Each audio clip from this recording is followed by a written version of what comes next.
Good morning, and today's MicroMoment is going to be a short discussion on retort canning. I'm first going to talk about the comparison between regular canning and retort canning, what the equipment needs are for both, and then we'll talk a little bit about advantages, disadvantages, and at the end I'm going to give you my thoughts about retort canning at home. So first of all, let's review what regular canning is. Regular canning equipment are jars and lids and then a pressure canner. And because this is retort canner, we're comparing it to pressure canning because retort canning also requires pressure canning. So this is pretty much it.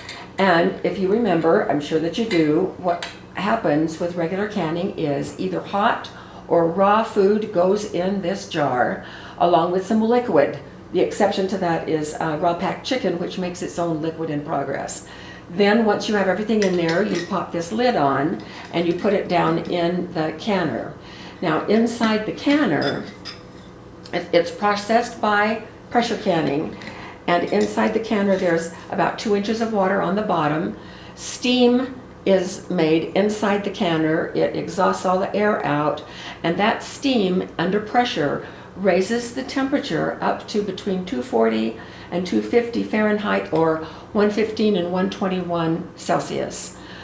When that occurs, we have what is called heat transfer. Heat transfer in regular canning comes from the steam, which the jars are all surrounded by steam, into the jars and follows the liquid. The liquid inside the jar is the pathway to heat transfer. Is transferred through the liquid to the chunks of food, whether it's meat, vegetables, or whatever, until the inside very center of each chunk of food gets up to that safety zone or the kill zone to kill botulism.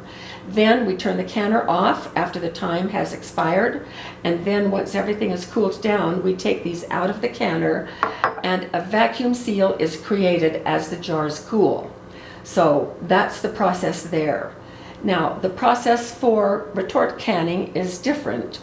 The equipment, you have to have retort pouches. Now retort pouches are very, very different than Mylar. This is Mylar. Don't ever think that it is safe to do retort canning in any kind of Mylar. It isn't. It requires these specialized pouches, and I wanted to just see what they were like, so I bought the least expensive package that I could find, and these are little 4-ounce pouches, meaning that they can hold 4 ounces and not one little bit more, but up to 4 ounces of food on the inside. And so you need these pouches. The other thing that is needed is a chamber vacuum sealer, and we'll talk about that in just a minute. And then the last thing is the same pressure canner. Now this may be familiar to many of you, and we see these with lots of food packed in them in the grocery stores these days. This is a retort pouch with tuna in it. It is a safely canned Mylar, commercially canned Mylar pouch. So this is what we're headed for. Now here's how things differ. First of all, cold food, and only cold food, goes in this little pouch. No hot food at all. It would ruin the process if you put hot food in here, so only cold food.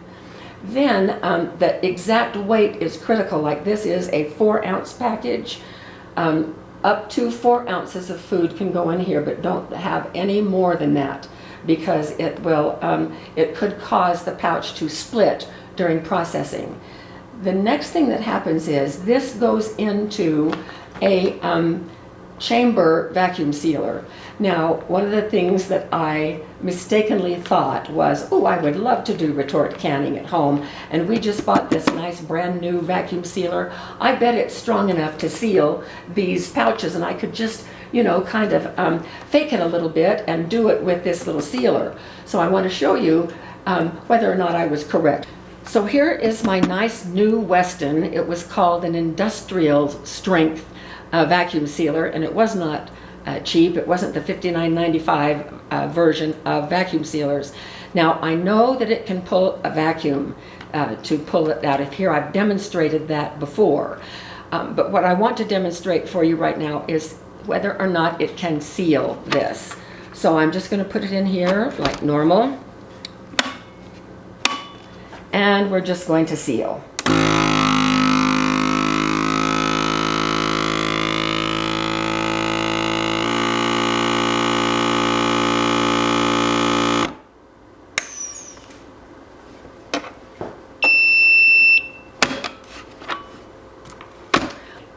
So there's a nice little band across here. Looks like it is sealed. Let's check it out. Whoops, not even close. This does not have the heat intensity needed. The next thing I tried on this was my hair iron. It did not seal this either. And so, if you're going to do retort canning, it is going to require, absolutely require, that chamber vacuum sealer. And that piece of equipment is a box about like this, and they're very heavy. It has a very powerful vacuum pump because 99.9% of the air needs to be pulled out, and then it immediately needs to be sealed with a very hard and wide seal. The seal on this one is this whole top. All right, so then here's what happens in terms of the processing. Fill the bag, and then before you process it, you put it in that vacuum sealer, and the vacuum pulls all of the air out, the sealer seals it. So this is a sealed up pouch before it ever even goes in your canner. So then the next thing is it goes right into the canner, regular pressure canner. And just like with jars, you don't ever want it to go on the very bottom. And so your rack is in there, and you pretty much have to fill the canner with these bags so long as steam can still get in and out and around, because it is the same steam process that raises the temperature. And then they are processed, and then you wait for it to cool down just like regular canning, and then when you pull them out, they've already been vacuum sealed, and so then they just cool down and they are ready to go. The heat transfer here, there is no liquid inside this unless you are canning beef stew or something. But just a piece of meat, like a piece of salmon in here, you don't ever add any extra liquid at all. And so it is a direct heat transfer. The steam hits this metallic bag, and then the heat is transferred directly to the food. All right, so that's pretty much the difference in the two processes. Now, those that use retort canning claim several advantages. They say, first of all, the flavor is improved. Perhaps it is. I don't really know. And it says longer shelf life. Now, when you compare a retort canned pouch to a home canned jar, USDA says these are good for about a year. With retort, these are good for up to about 5 years. Now, if you've been following us very long, you know that we have opened jars of food that are much older than a year, and they still are very good. So the longer shelf life, maybe. But space saving, you bet. And more utility, yes. Because these are so easy just to pack a meal in here and pop it in your backpack and go hiking or whatever. So the idea here is I've got two questions that are still kind of burning questions for me. Number one, how long is the processing time? Do we follow the USDA guidelines? No, we don't. But is there a set of tested times that we can follow? I wasn't able to find one. I did find a really good website. I'm going to put the link under the description of this video so that you can check it out as well. Lots and lots of information on that website. They do sell the retort bags and a few other things, but they had about the best information that I could find anywhere online. And so you can learn a lot more. They have a couple of videos by independent people also. And they have a chart with some processing times. My second question was, at what pressure?